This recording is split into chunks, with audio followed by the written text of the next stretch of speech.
Hi everyone! Welcome back sa aking munting tahanan, Tea Mori Vlogs. Sa araw na ito, ako ay gagawa ulit ng calamari. Super crispy.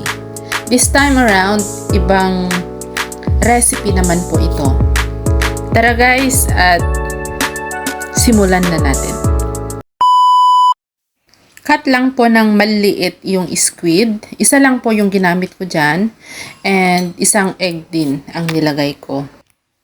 Ito naman po ay tempura butter mix. Yung nabibili po sa market. Now it's time to fry. I-heat up na po natin yung oil and then start na tayong mag-fry. Nilubog ko na po dun sa tempura butter yung aking squid.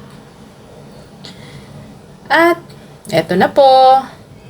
Dahan-dahan lang kasi tumatalsik.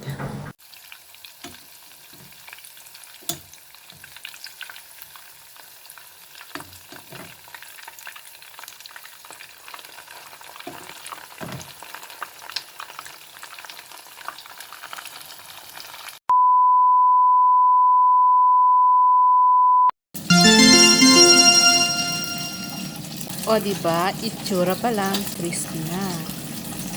Yes!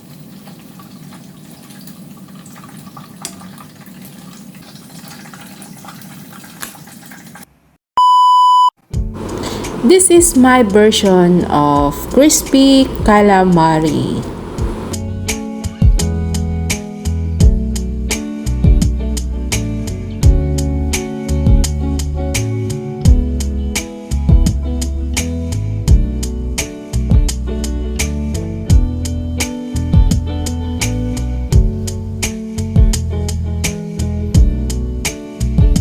Thank you for watching guys. Please hit the like button and subscribe.